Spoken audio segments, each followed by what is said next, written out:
Corona काल में आम आदमी के लिए परेशानियां कम होने का नाम नहीं ले रही हैं। एक तरफ कोरोना की मार तो दूसरी तरफ महंगाई की तलवार लटकी हुई है। अब लोगों की रसोई तक महंगाई की आंच पहुंच चुकी है। पेट्रोल डीजल की कीमतों के साथ खाने के तेल की कीमतें भी आसमान छू रही हैं। सोशल मीडिया पर भी लोग खाने के तेल के बढ़े हुए दाम से खासे नाराज हैं। लोग कह रहे हैं कि जनता महंगे पेट्रोल डीजल पर लड़ती रही और बाजी सरसों का तेल मार गया।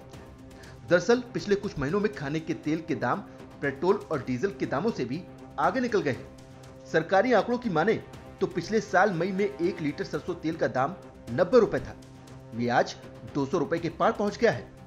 बाजार में 1 लीटर सरसों के तेल की बोतल की रिटेल कीमत 214 रुपए है। यानी पिछले साल के मुकाबले इस साल सरसों तेल की कीमत में 30 से 48% की बढ़ोतरी हुई है। तो वहीं सभी तेल की औसत कीमतें पिछले साल की तुलना में करीब 50% बढ़ी हैं। सिर्फ सरसों तेल ही नहीं बल्कि मूंगफली, वनस्पति, सोयाबीन, सूरजमुखी और पाम ऑयल के दामों में भी लगातार तेजी आई है। आधिकारिक आंकड़ों के मुताबिक देश भर में इन तेलों की औसत मासिक खुदरा कीमतें जनवरी 2010 के बाद से उच्चतम स्तर पर है। खाने के तेल की कीमतों में पहले अंतर्राष्ट्रीय बाजार में तेजी आई थी और भारत में इंपोर्ट वाले स्टॉक काफी कम मात्रा में बचे थे। इस वजह से दाम बढ़ गए। आपको बता दें कि 70% खाने के तेल इंडोनेशिया, मलेशिया, ब्राजील और यूएसए जैसे देशों से आते हैं। इसलिए भारत में भी तेल की कीमतें अंतर्राष्ट्रीय मार्केट में तेल की कीमतों पर निर्भर करती हैं।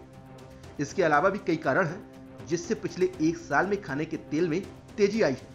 मसलन ग्लोबल स्टॉक कम है और माल ज्यादा, घरेलू बाजार में भी मांग ज्यादा है और सप्लाई कम। पाम और सोया तेल का बायोडीजल में इस्तेमाल बढ़ा। ग्लोबल मार्केट में सोया मील की जबरदस्त मांग और चीन से मांग बढ़ने से भी तेजी आई है। एक्सपर्ट्स बताते हैं कि भारतीय बाजार में माल की कमी है।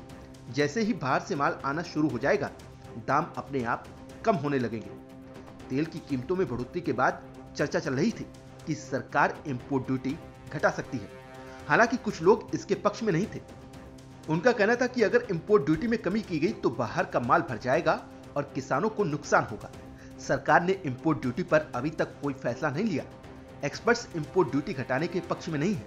उनका कहना है कि अभी जो ड्यूटी का रेट है वो सही है। इंपोर्टर्स को चाहिए कि वे अंतर्राष्ट्रीय बाजार में कम हुई कीमतों का फायदा उठाएं और विदेशों से ज्यादा माल मंगाएं। अगर ऐसा होता है तो इसका सीधा असर ग्राहकों पर पड़ेगा और उन्हें खाने के तेल की कीमतों में आई तेजी से राहत मिलेगी।